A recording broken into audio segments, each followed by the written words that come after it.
sorry to interrupt your work, but you're making a serious mistake. Huh? With reindeer, I mean. You're putting Prancer where Dasher should be. And Blitzen should always be on my right-hand side. He should, huh? Yes, and another thing. Donna's antlers have 4 points instead of 3. But I don't suppose anyone would notice that except me. No, I don't suppose so. Say, who are you? My name is Kringle. Kris Kringle. Well, glad I could be of help. Goodbye.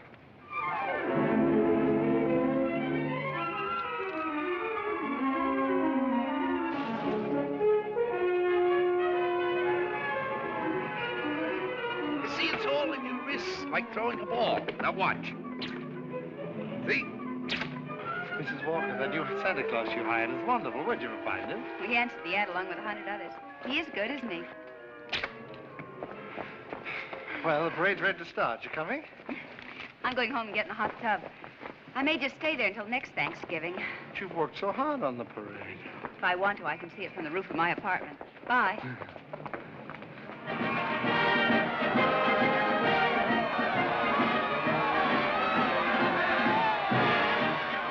Look at that big baseball player. He was a clown last year. They just painted him different. My mother told me. She manages the parade. Wow, he's really a giant, isn't he? Really, Mr. Gailey. And you a lawyer. There are no such things as giants. Well, maybe not now, Susan, but in olden times, like the giant Jack killed in the fairy tale. Oh, one of those. I don't know any fairy tales. You mean your mother or father never read you any? My mother thinks they're silly, and I never met my father. You see, my mother and father were divorced when I was a baby. Well, that baseball player sure looks like a giant to me. Come in. Hello. My housekeeper told me Susan was here. I'm her mother. Yes, Susie's told me quite a bit about you. Oh, she's told me quite a bit about you, too. The man in the front apartment. Hi, dear. Parade's much better than last year. Good. Hope Mr. Macy agrees with you. Would you like a cup of coffee? Oh, don't bother. No bother. It's ready. I want to thank you for being so kind to Susan. All part of the plot. Surest way to meet the mother is to be nice to the child. What a horrible trick. Susan tells me you don't approve of fairy tales. I don't. I think we should be realistic and completely truthful with our children. Not let them grow up believing in a lot of myths and legends. Like Santa Claus, for example. I see. The parade's over, Mother. The acrobats were good. Those prices, they should be. Mother, I was thinking, we've got such a big turkey for dinner, and there are only 2 of us. Couldn't we invite Mr. Gailey? Couldn't we? Oh, dear. Oh, please don't bother. I'll just get a sandwich or something. It's an awful big turkey. Oh, it's not that, dear, but I'm sure Mr. Gailey has other plans. No, he hasn't. Have you? Well, as a matter of fact, to be truthful and completely realistic with the child, I must say I haven't. Please, Mother, please. Didn't I ask her all right, Mr. Gailey? Well, that all depends. Dinner's at 3 o'clock. Susan, you asked just right.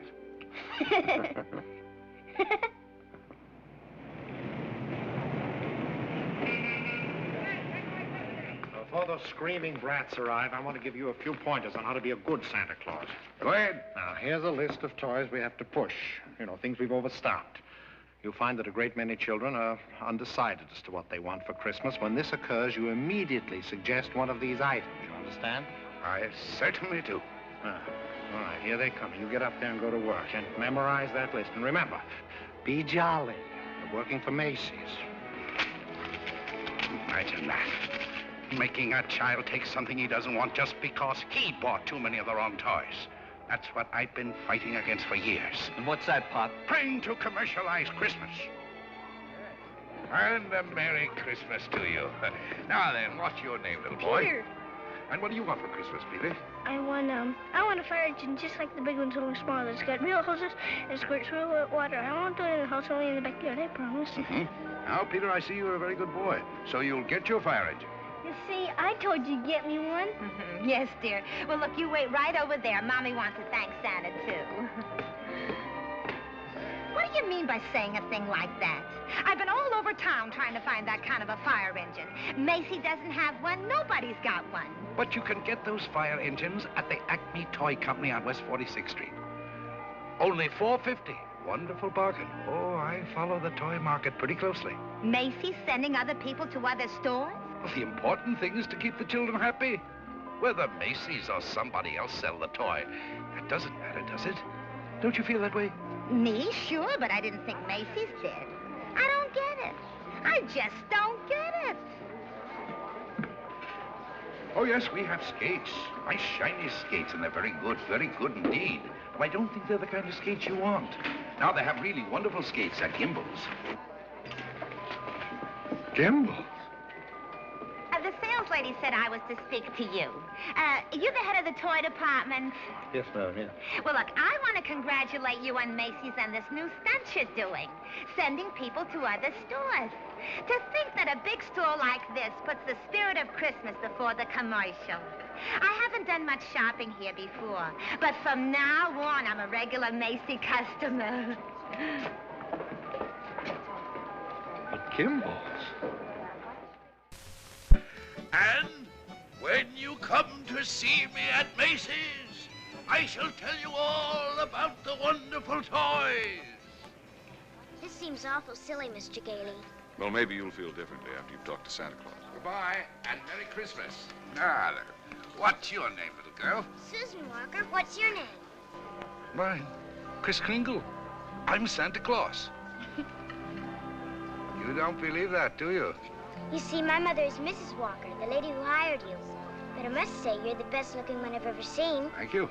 Your whiskers don't have those things that go over your ears. That's because they're real, just like I'm really Santa Claus. Go on, pull them. Go on, go ahead, pull. That's it! And what do you want me to bring you for Christmas? Nothing, thank you. Whatever I want, my mother will get me. Sensible and doesn't cost too much. Susan, dear, I think you've taken up enough this gentleman's time. Your maid had to go home. Her mother sprained her ankle. She asked me to bring Susan down here for you. Yes, she phoned.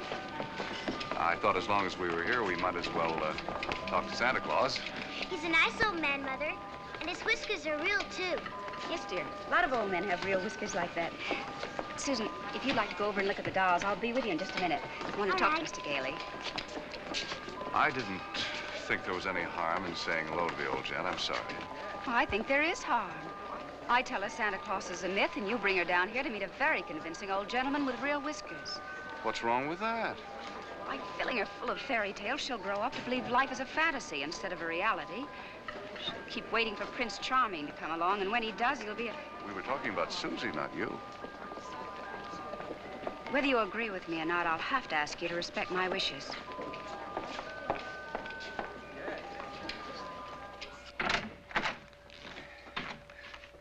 You sent for me. Yes, sit down, won't you? This is a lovely little girl you have here. Thank you. Susan's the reason I asked you to drop down. She's a little confused. Would you tell her that you're not really Santa Claus? That there's actually no such person? I'm sorry to disagree with you, Mrs. Walker, but not only is there such a person, but here I am to prove it. Oh, no, you don't understand. I want you to tell her the truth. What is your name? Kris Kringle. I'll bet you're in the first grade. Second. No, I mean your real name. It is my real name. Second grade. Good gracious. It's a progressive school. Oh, progressive school. Well, where did you get such a lovely outfit? Macy's. We get 10% off. Susan, would you go in and talk to Mrs. Adams for a minute? All right. Goodbye, young lady. Hope I see you again soon. I hope so, too. Bye. Kris Kringle. Address, Brooks Memorial Home for the Aged. If you care to call them and ask for Dr. Pierce, he'll be happy to confirm it. Age is old as my tongue and a little bit older than my teeth. Now, really? Well, that's the truth. Next of kin, Donna, Blitzen, Prancer. And Dancer.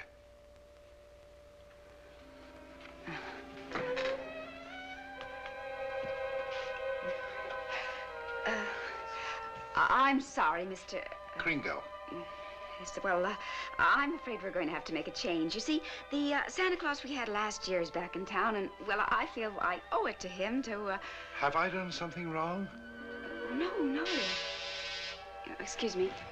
Yes? Mr. Macy wants to see you immediately, Mrs. Walker. Oh, yes, right away. You'll have to excuse me. Miss Adams will give you your voucher on the way out, and you'll receive a full week's salary.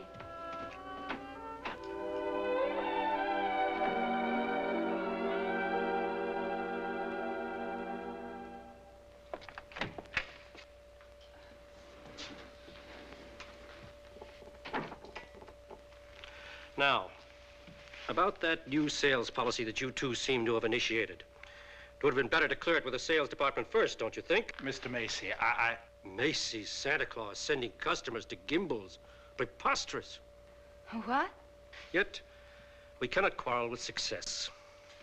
Telephone calls, telegrams, over 500 parents expressing their undying gratitude to Macy's. So as a result, I've decided to make this the new sales policy for the entire store. If we haven't got what a customer wants, we'll send him where he can get it. In this way, Macy's will be known as the store with a heart.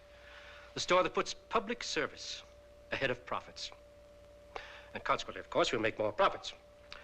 Well, I just want to express our appreciation and to tell you that in your Christmas envelopes, there'll be a more practical expression of our gratitude. Thank you, Mr. Macy. That'll be all. Thank you. Oh, and tell that wonderful Santa Claus of yours that I haven't forgotten him either. No, never mind. I'll tell him myself in the morning.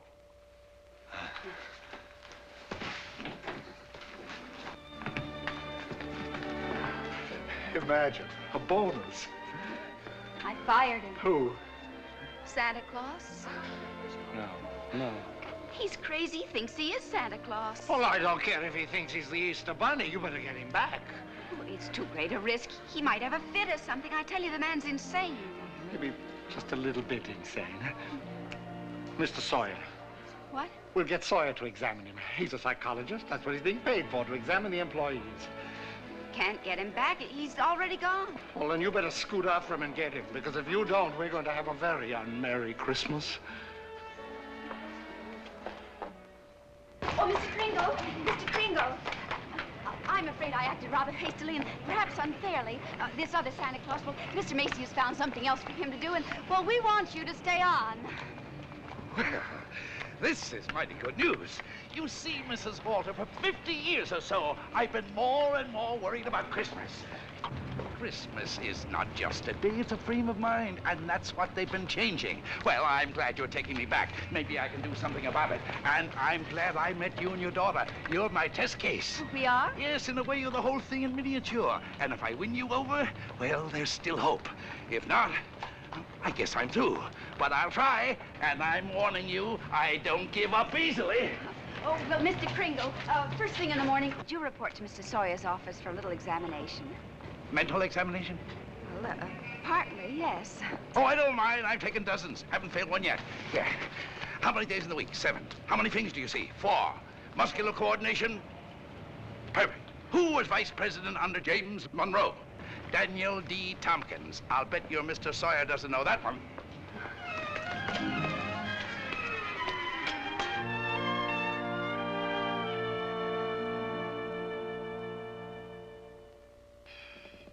How much is 3 times 5? You asked me that before. I'm conducting this examination. How much is 3 times 5? Same as it was before. 15. You're rather nervous, aren't you, Mr. Sawyer? Do you get enough sleep? My personal habits are of no concern to you. Oh, I'm sorry. It's just that I hate to see anyone all tied up. How many fingers do you see? 3. You bite your nails, too? I want you to stand up straight with your arms extended. Muscular coordination test. Surely I'll be glad to. You know, very often nervous habits like yours is caused by insecurity. Are you happy at home, Mr. Sawyer? That will be all, Mr. Kringle. The examination's over. You may go. And it may interest you to know that I've been a happily married man for 26 years. Oh, I'm delighted to hear it. Bye. Your wife, Mr. Sawyer? That's it. Agnes, how many times have I told you not to bother with the office? No, I give you a perfectly liberal allowance. If that fat, stupid brother of yours would get a job, you wouldn't have to be pestering me all the time. Not a penny. How long have you known him, Dr. Pierce? Well, he wandered into the home about 8 months ago. Looked the place over and said, it'll do. Just stayed on. Has he ever told you his real name? He said he was Kris Kringle. We never pressed him further. Mrs. Walker, after giving that man a comprehensive examination, it's my considered opinion he should be dismissed immediately. Dr. Pierce, Mr. Sawyer. Excuse me, didn't Kris answer the questions correctly? Well, yes, he did, but there was a complete lack of concentration. There's no doubt about it, he should be placed in a mental institution. And wait a minute. People are institutionalized to prevent them from hurting themselves or other people. His is a delusion for good. He only wants to be friendly, helpful. Mrs. Walker, naturally I cannot discharge this man. So when he begins to exhibit his latent maniacal tendencies, which I assure you he will, the responsibility will be entirely yours.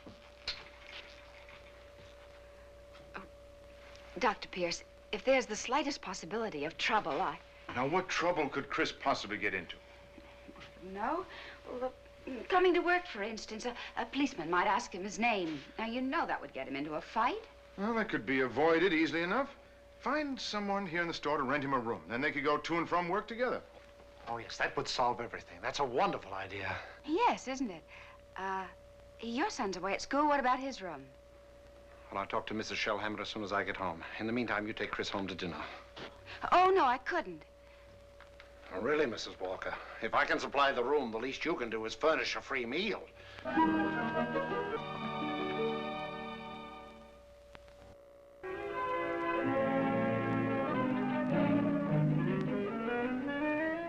What sort of games do you play, Susan? I don't play much with the children. They play silly games. They do. Like today, they were playing zoo, and all of the children were animals. Homer was supposed to be the zookeeper. He said, "What kind of an animal are you?" I said, "I'm not an animal. I'm a girl." He said, "Only animals allowed here. Bye." Oh, that's too bad. Sounds like a wonderful game to me. Of course, to play it right, you've got to have imagination. Do you know what imagination is? That's when you see something and it's really not there. Well, yes, but I believe imagination is a place by itself. Yeah, you know, like, well, you know the British nation and the French nation. Well, this is imagination. Say, how would you like to make snowballs in the summertime? Or drive a bus down Fifth Avenue, Or be the Statue of Liberty in the morning, and in the afternoon, a flock of geese flying south? Well, the first place, you'd have to learn to pretend. That's imagination. Now, the next time they play zoo, you tell Homer you're a monkey. But I don't know how to be a monkey. I'll show you. Now, stand up. First, you bend way over. That's it. Keep your arms loose. Now, then you scratch. On the contrary, the firm of Hazlip, Sherman, and Hazlip has been very good to me. But being an exceptional lawyer, I want to open my own office. Naturally. We're having our first lesson in pretending, and we're doing pretty well, too. She'll be having nightmares for weeks. But she'll be having a lot of fun in the daytime. Hello? Oh, Mr. Shellhammer, that's fine. The Shellhammers have a room for you. That's very kind of them, but I've accepted Mr. Gailey's offer to stay with him. Mr. Gailey? I'll get the meat. Oh, thank you, Mr. Shellhammer, but it seems he's made other arrangements. Yes, well, goodbye. Well, here we are. Steaks. No, it's venison. A friend of mine at the office gave it to me. What's venison? Oh, deer meat. If you don't like it, I have eggs for you. Could I have eggs, too? Venison, you know, I couldn't. Oh, I forgot. Well, there must be something you want for Christmas. Something that even your mother doesn't know about. Why don't you give me a chance? All right. Good. That's what I want for Christmas. A doll's house like this? No, a real house. A real house? If you're really Santa Claus, you can get it for me. And if you can't, just a nice man with a white beard like Mother says. Well, just because every child doesn't get his wish, that doesn't mean there isn't a Santa Claus. That's what I thought you'd say. But what could you possibly want with a house like this? Live in it with my mother. But you have this lovely apartment. But I want a backyard and a swing and... She can't get it, huh? I didn't say that. Well, it's a tall order, but I'll do the best I can. May I keep this? Mm-hmm. Good night, Susan. Good night.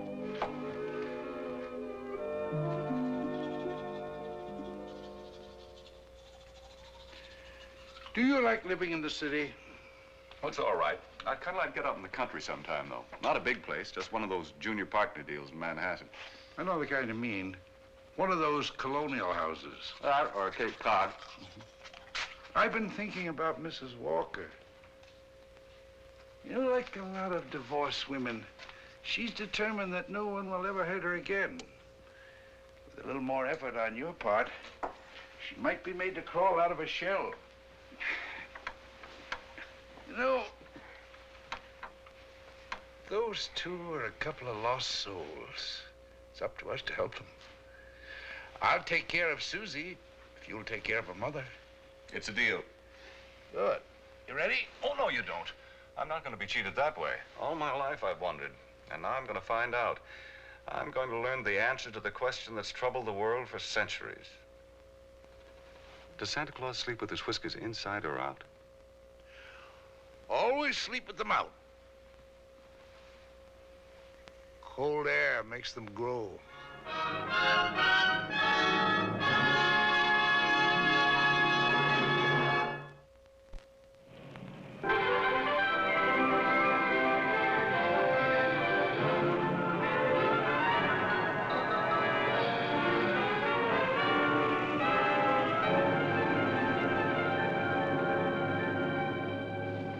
This is one event I never expected to see. Two can play at this game, Mr. Macy. If Gimbel's haven't got what the customer wants, we'll send him over to Macy's. It'll be a pleasure, Mr. Gimble. And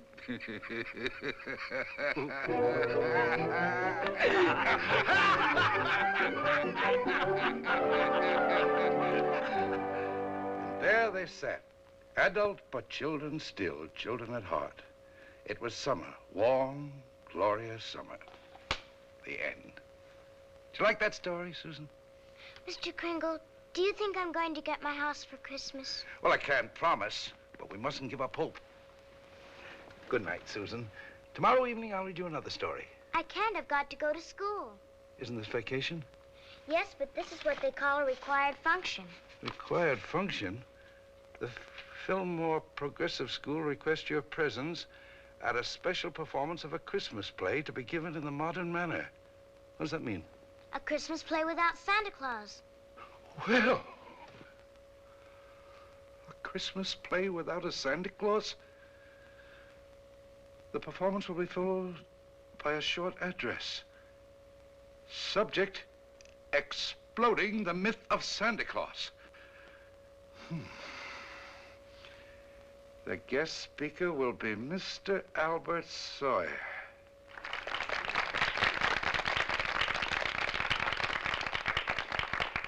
I'm very happy you enjoyed our little play. And now it gives me great pleasure to introduce our old friend, Mr. Albert Sawyer.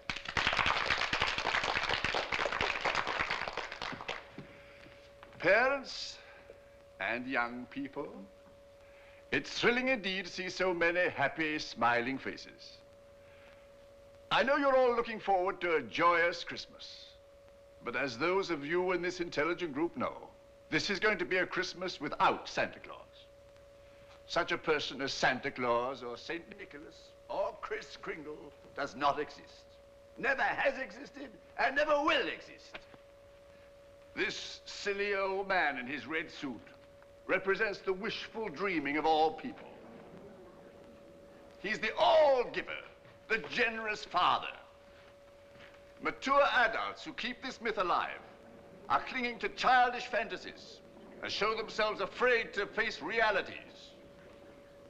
People who play Santa have a strong feeling of guilt. I see nothing to laugh at.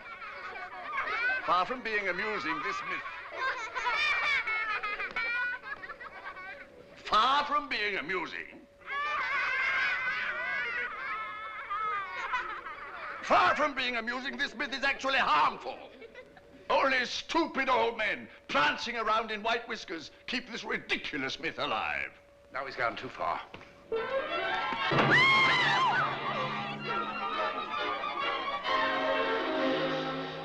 He became violent because I attacked his delusions, and he'll do it again. Well, if you ask me, I think we ought to get an outside psychiatrist to examine him. Then you better do it right away before Mr. Macy hears about it. Oh, that's right. You explain it to Mr. Kringle. After all, you're his friend. Oh, no, I can't. Well, I've grown very fond of him, and this is going to hurt him deeply. I just can't. All right, what can we do? I think I have it. You tell Kringle Mrs. Walker wants him to leave at once in order to have some publicity pictures taken with the mayor. I'll have a car waiting outside, and once we get him in the car, we'll drive him straight off to Bellevue Hospital. Yes, that'll do it. I'll ride up front with the driver.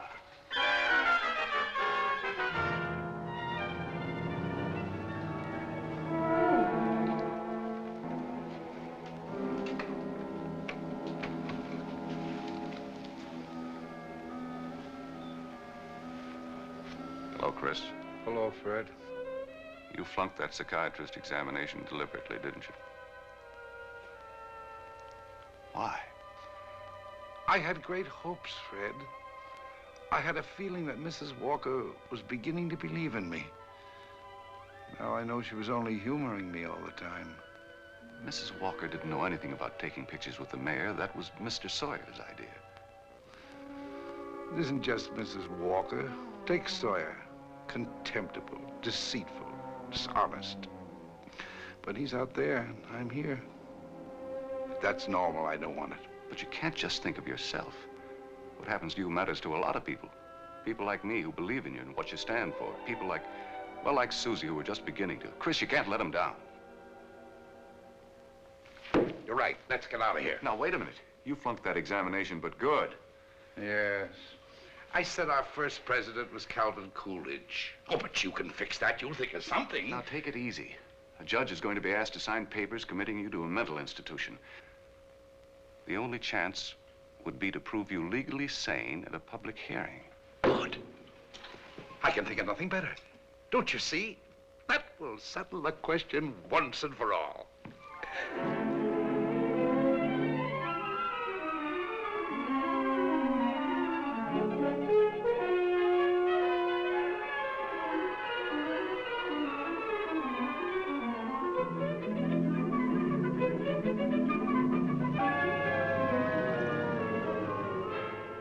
You solemnly swear the evidence you are about to give at this hearing is the truth, the whole truth, and nothing but the truth?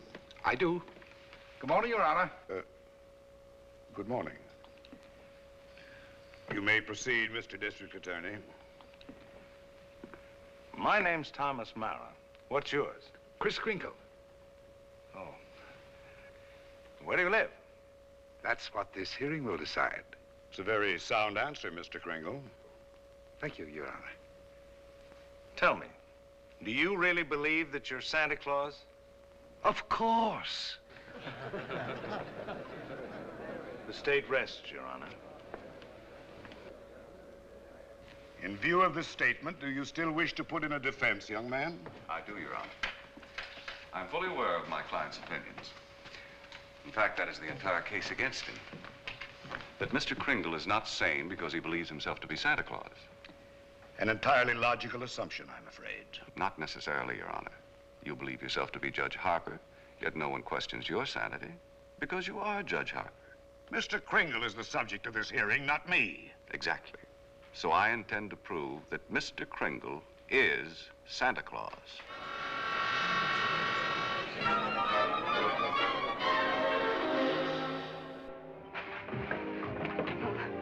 What does Mr. Hayslip, Sherman, and Hayslip say about the trial? That I was jeopardizing the dignity of the firm, that I either dropped the case or they dropped me. So, leaving me no choice, I quit. Oh, Fred, you didn't. Well, I can't let Kris down. He needs me, and all the rest of us need him. Darling, he's a kind, wonderful old man, but... Well, you can't throw away your career because of sentiment. I'm not throwing a career away. I'll get by. I'm a darn good lawyer. This doesn't shake your faith in me, does it? This is a question of common sense, not faith. Faith is believing in things when common sense tells you not to. I wish you could let yourself believe in people like Kris, and in fun, and love, and joy, and all the other intangibles. Can't pay the rent with intangibles. And you can't live without them. Why don't you try a little blind faith, darling? String along with me. I think I've got a right to ask that.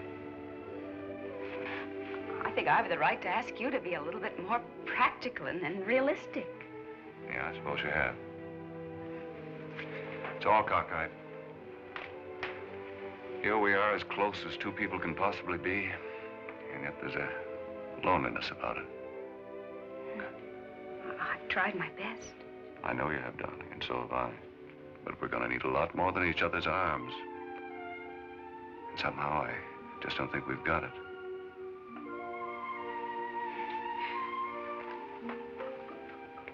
Funny. With all my common sense, I was just beginning to think this time it might work out. So was I, but... Can I help you trim the tree? Thanks, I can do it. Well, good night. Good night.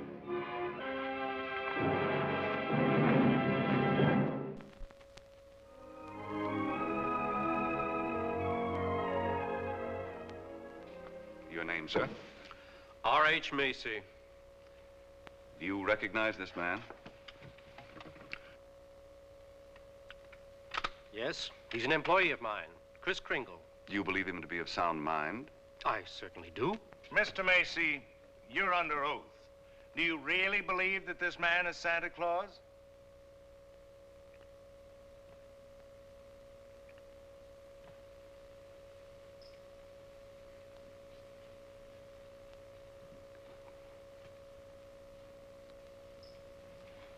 Do you? I do. That is all.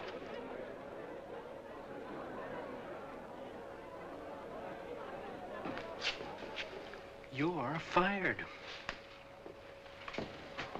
Your Honor, there is no such person as Santa Claus, and everybody knows it. I ask that the court make an immediate ruling. Is there or is there not a Santa Claus?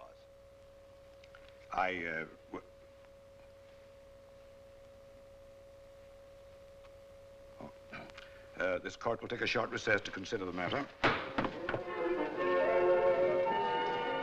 I don't care about the law. I'm talking about politics. You go back in there and rule that there's no Santa Claus, we won't be even able to put you in the primaries. Oh, Charlie. I'm a responsible judge. How can I seriously rule that there is a Santa Claus? All right, go back in there and rule there isn't. The kids read about it, so they don't hang up their stockings. So what happens to all the toys that are supposed to be in them stockings? Nobody buys them. Oh, the toy manufacturers are gonna love that. What about the Christmas card makers, the candy companies? Oh, boy, are you gonna be a popular guy. And what about the Salvation Army? They got a Santa Claus on every corner.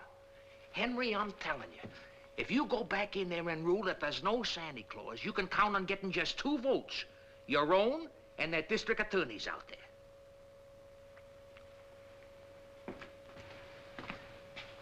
One. District Attorney's Republican. The court will rise.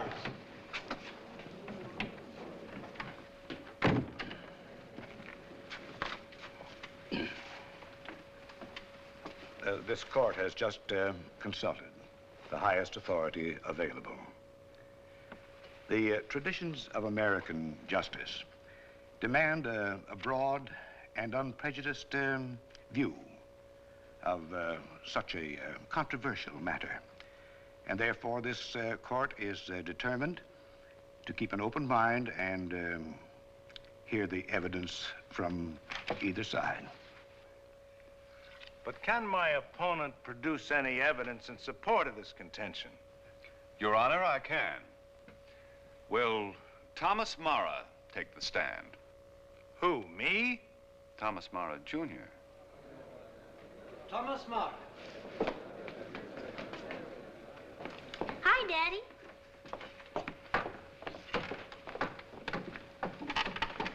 Tommy, you know the difference between telling the truth and telling a lie, don't you?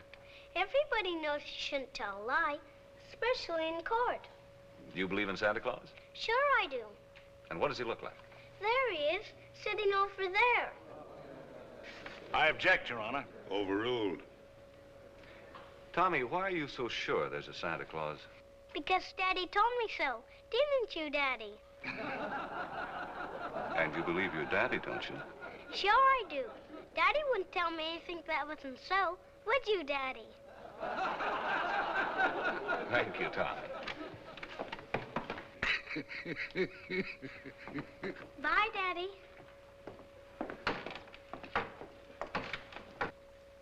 The state of New York is willing to concede the existence of a Santa Claus. But I ask that Mr. Gailey produce authoritative evidence that Mr. Kringle is the one and only Santa Claus.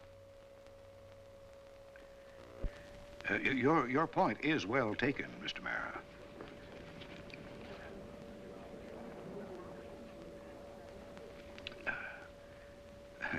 Mr. Gailey, are you ready to show that that Mr. Kringle is Santa Claus on the basis of competent authority? Not at this time, Your Honor. I ask for an adjournment until this time tomorrow. This court stands adjourned till 3 o'clock tomorrow afternoon. Bath's all ready. What are you doing? Writing to Mr. Kringle to tell him I believe in everything he told me. Everything will turn out fine. Oh, that's nice. He'll like that. Where shall I send it? Why don't you send it to the county courthouse? Okay.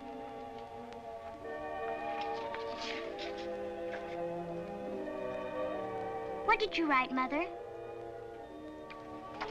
I believe in you too, Doris. Go take your bath now.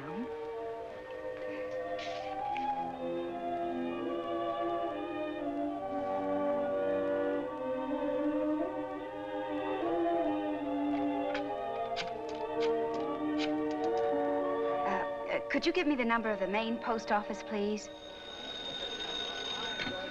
Hello, dead letter office. Are you kidding? We got maybe a couple of 100,000. Yes, ma'am, we sure would.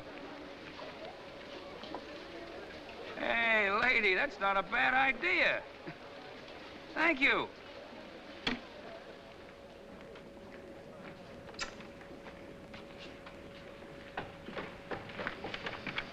Kris, I've got bad news for you. I've tried every way to get some competent authority. I wired the mayor, the governor, everybody. Susan. And means more to me than all the mayors and governors in the world.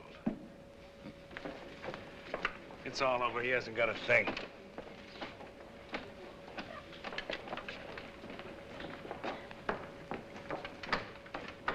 Your Honor, the defense has yet to produce one bit of authoritative proof that this man is really Santa Claus. And in view of the fact that it is Christmas Eve and we're all anxious to get to our homes, I ask that these commitment papers be signed without further delay. Mr. Gailey, have you anything further to offer? I should like to submit the following evidence, Your Honor. It concerns an official agency of the United States government.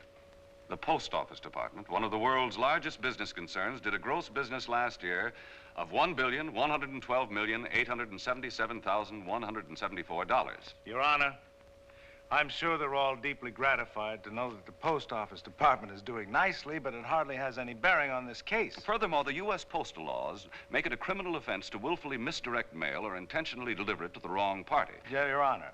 I'm sure that the state of New York is willing to admit that the Post Office Department is authoritative, prosperous, and efficient. For the record?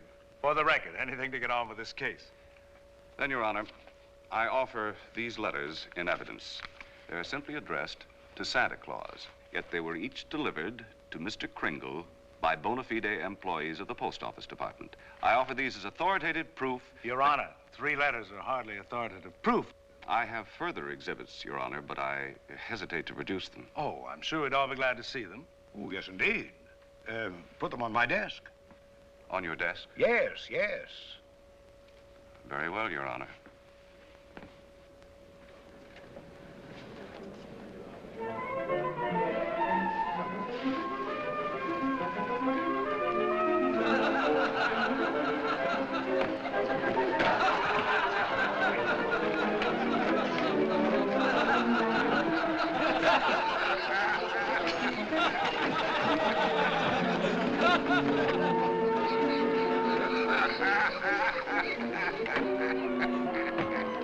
Your Honor, every one of these letters is addressed to Santa Claus, and the post office has delivered them to my client. Therefore, the United States government recognizes this man, Kris Kringle, as Santa Claus. If the United States of America believes this man is Santa Claus, then this court will not dispute it. Case dismissed. Thanks, Your Honor, and a Merry Christmas to you. And a Merry Christmas to you, Mr. Kringle. Oh, I got your note. It made me very happy. Oh, I'm glad. Kris, won't you come to dinner tonight? I know. I'm working tonight. You see, it's Christmas Eve.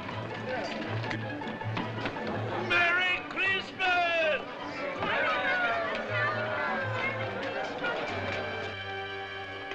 What's the matter with Susan? I think she misses Kris. Don't worry, young lady. Kris is bound to come. Didn't get my present, Uncle Fred. Why, darling, you got a lot of presents. Not the one I wanted. Not the one Mr. Kringle was going to get for me. What was that? It doesn't matter. I didn't get it. I knew it wouldn't be here, but I'd get a letter or something about it. Hello?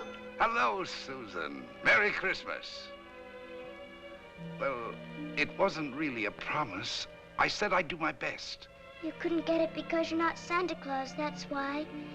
Just a nice man with white whiskers like my mother says. And I shouldn't have believed you. Susan. Merry Christmas, Kris.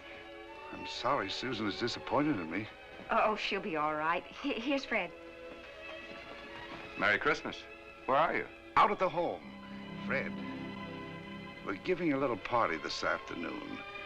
Will you bring Mrs. Walker and Susan out to help us celebrate? Of course I will. Now, you turn off the parkway at Seymour. Drive 3 blocks, then turn onto Ashley Drive. You'll see it on the right. Got it. Bye. Susan, I was wrong when I told you not to believe in Mr. Kringle. You must have faith in him. But he didn't get me that. That doesn't make sense, Mother. Faith is believing in things even when common sense tells you not to. I mean, even though things don't work out the way you want them to the first time, you still gotta believe in people. I'll try.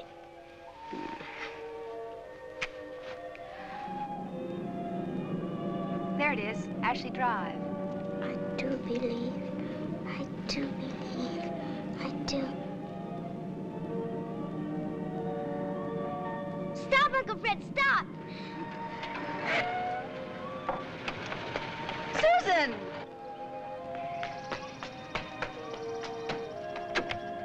Susan!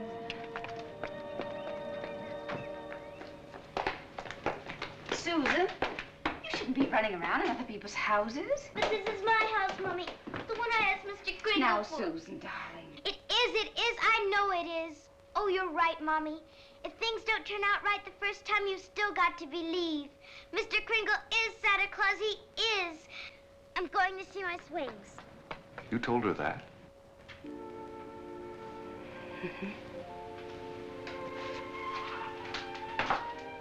The house seems to be for sale. We can't let it down. Oh, Fred. Darling, I always believed in you. It's just my ridiculous common sense. Well, it even makes sense to believe in me now. I take a little old man and legally prove that he's Santa Claus. Now, you know.